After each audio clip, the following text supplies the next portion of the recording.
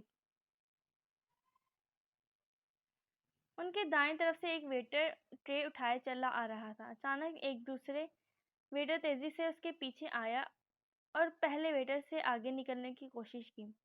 پہلے ویٹر کو ٹھوکر لگی. وہ توازن برقرار نہ رکھ سکا اور نتیجتاً اس کی دائیں ہتھیلی پر سیدھی رکھی لکڑی کا ٹرے شٹر کرتا بھاپ اڑاتا سیزلر پلیٹر بیف سٹکس سمیت الٹ گیا. میز پر رکھے حیا کے ہاتھ پر ٹرے اور گرم بیف اکٹھے آ گرے. وہ بلبلا کر کھڑی. فائل اور بل نیچے جا گرے. I am sorry. وہ دونوں ویٹر بیک وقت چیزیں ٹھیک کرنے لگے. ٹرے سے کافی کا کپ بھی الٹ گیا تھا. وہ ساری کافی فرش پر گری پڑی تھی. جہان ناگواری سے ترک میں انہیں ڈانٹنے لگا. چند دن بعد معذرتوں اور میز صاف کرنے میں لگ گئے. وہ واپس بیٹھا تو حیا اپنی کلائی سہلا رہی تھی. تمہیں چوٹ آئی ہے، دکھاؤ، زیادہ جل تو نہیں گیا؟ اس نے ہاتھ بڑھایا مگر حیا نے کلائی پیچھے کر لی۔ ذرا سی چوٹ میں زخمی تو نہیں ہو گئی؟ بہت ٹف زندگی گزاری ہے میں نے۔ بظاہر مسکرا کر وہ درد کو دبا گئی۔ ہتھیلی سرخ پڑ چکی تھی اور شدید جل رہی تھی۔ میری بات اور ہے، ہاتھ دکھاؤ۔ مگر اس نے ہاتھ گود میں رکھ لیا۔ ٹھیک ہے، اٹس اوکے۔ کافی کا شکریہ، اب ہمیں چلنا چاہیے۔ وہ اٹھ کھڑی ہوئی۔ بل والی بات اسے بھول گئی تھی۔ مگر کافی تو ختم کر لو۔ وہ قدرے پریشانی سے کھڑا ہوا تھا۔ رہنے دو، انتہائی بد تہذیب ویٹرز ہیں یہاں کے، چلو۔ واپسی میں وہ اسے میٹرو اسٹیشن تک چھوڑنے آیا تھا۔ زیر زمین جاتی سیڑھیوں کے دہانے پہ وہ دونوں آمنے سامنے کھڑے تھے۔ تم واپس ٹاکسن نہیں آؤ گی؟ نہیں، وہ دفتر یہاں قریب ہی ہے جس سے کام کے سلسلے میں آیا تھا، اس طرف۔ جہاں نے بازو اٹھا کر دور ایک طرف اشارہ کیا۔ اس نے سفید شرٹ کے آستین یوں ہی کونی تک موڑ رکھے تھے۔ وہ کوٹ بازو پر ڈال رکھا تھا اور کوٹ بازو پر ڈال رکھا تھا۔ ٹائی کی نوٹ اب تک ڈھیلی ہو چکی تھی۔ وہ یقیناً اس کا ایک ورکنگ ڈے خراب کر چکی تھی۔ ویسے تم کیا کرتے ہو؟ وہ کوٹ کی جیبوں میں ہاتھ ڈالے کھڑی، گردن اٹھائے اسے دیکھ رہی تھی۔ میں ایک غریب سا ریسٹورنٹ اونر ہوں۔ استقلال اسٹریٹ پہ جو پہلا برگر کنگ ہے وہ میرا ہے۔ استقلال اسٹریٹ ٹاکسن اسکوائر کے بالکل ساتھ ہے، دیکھی ہے نا تم نے؟ اوہ ہاں۔ اس نے ارد گرد دائیں سے بائیں اور بائیں سے دائیں ہلائی۔ اس نے گردن دائیں سے بائیں اور بائیں سے دائیں ہلائی۔ تم اس ویکینڈ پہ گھر کیوں نہیں آ جاتی؟ ممی خوش ہوں گی۔ اور تم؟ بے سختہ لبوں سے پھسلا۔ میں تو ویکینڈ پر بھی ریسٹورنٹ ہوتا ہوں، پھر فائدہ؟ اس نے سوچا۔ کوشش کروں گی۔ وہ مسکرا دی۔ اس نے دایاں ہاتھ جیب سے نکال کر بال پیچھے ہٹائے۔ تمہارا ہاتھ ابھی تک زخمی ہے، اگر کسی دوست نے پوچھ لیا تو کیا کہو گی؟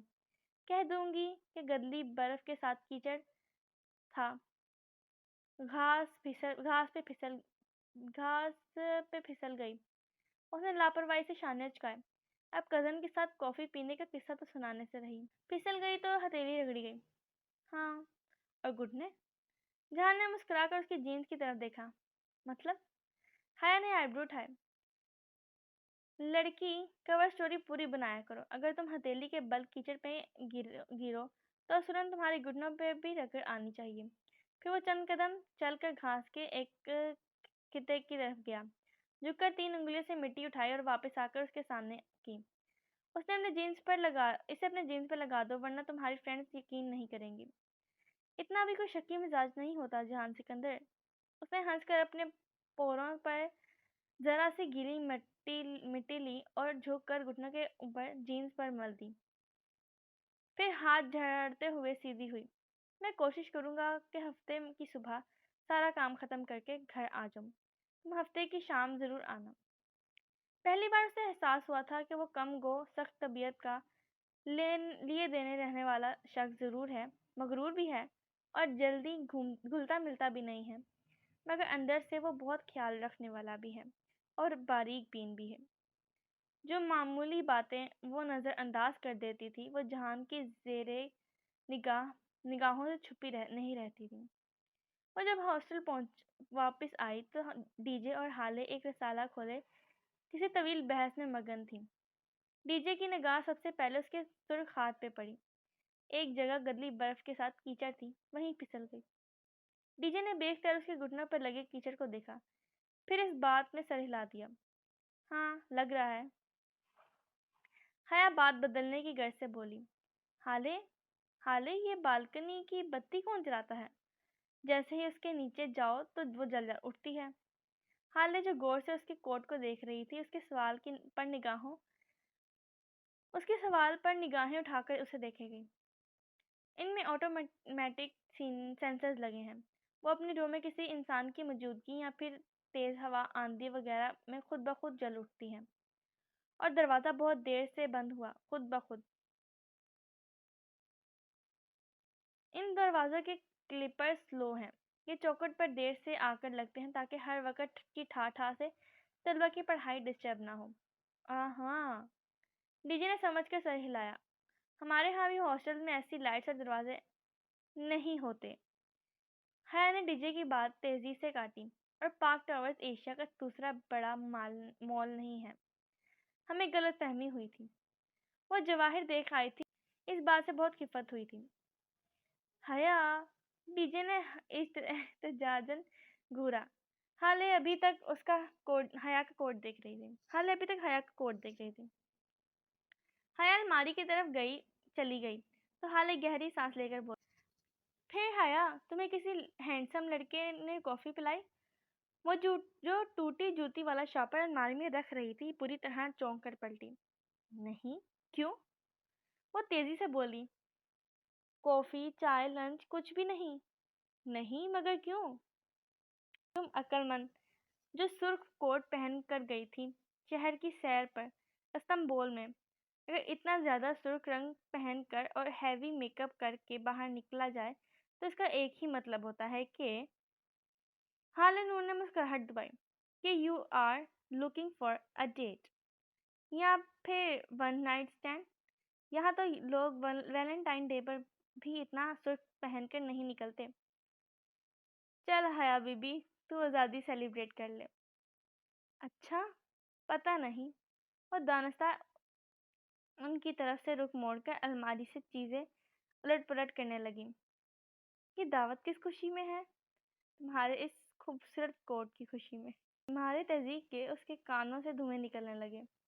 وہ جہان کی مسکراہٹیں، وہ شائستگی، وہ ریسٹورانٹ لے جانا، وہ سب اس کسی اپنائیت کے جذبے کے تحت نہیں تھا، بلکہ وہ اسے کوئی بکاؤ مال کی طرح سمجھ رہا تھا، خود کو پلیٹ میں رکھ کر پیش کرنے والی لڑکی، کوئی پیشہ ور۔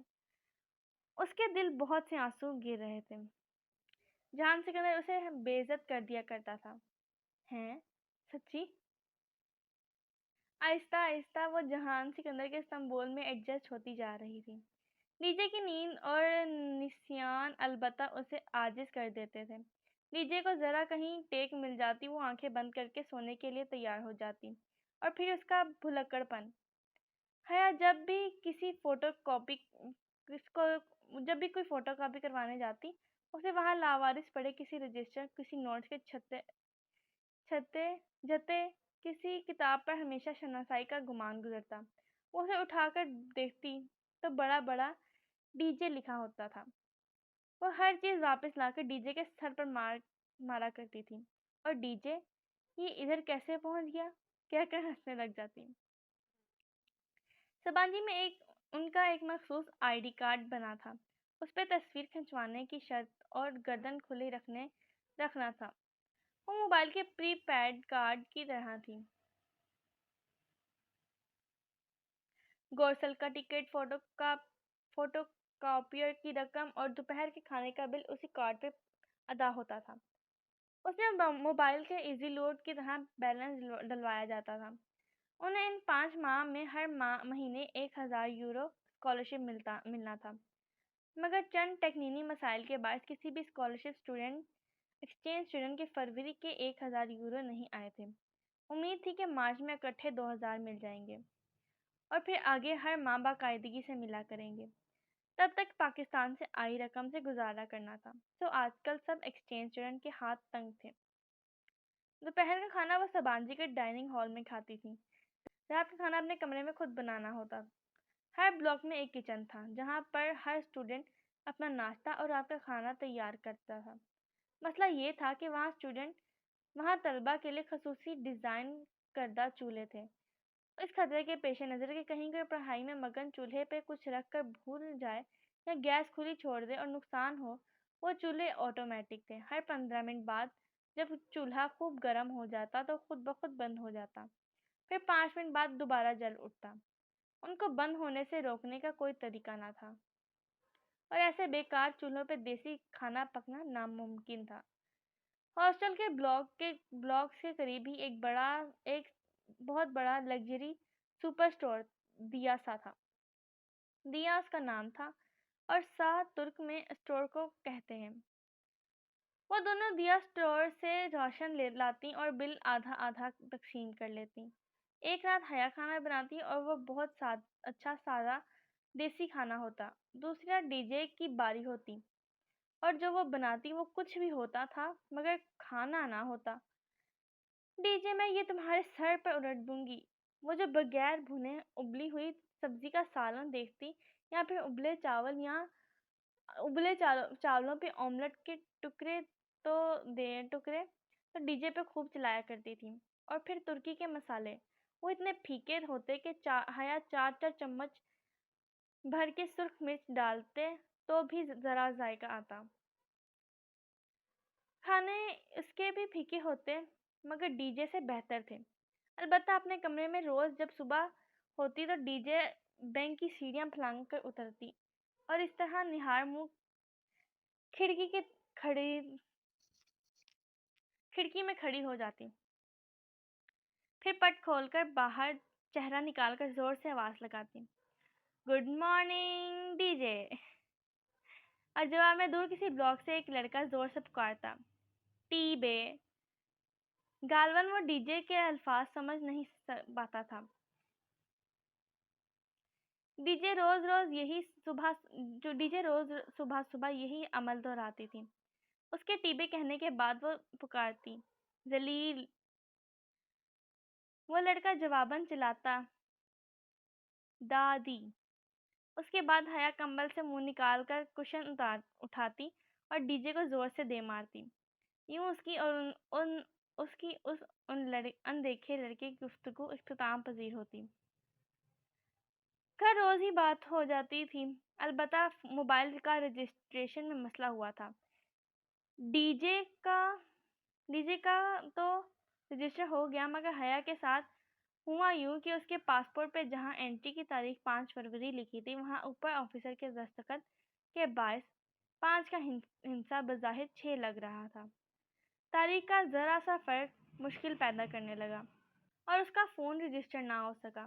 وہ ترک سم اس پہ استعمال نہیں کر سکتی تھی کیونکہ ہفتے کے بعد غیر رجسٹر فون پہ ترک سم بلاک ہو جاتی تھی۔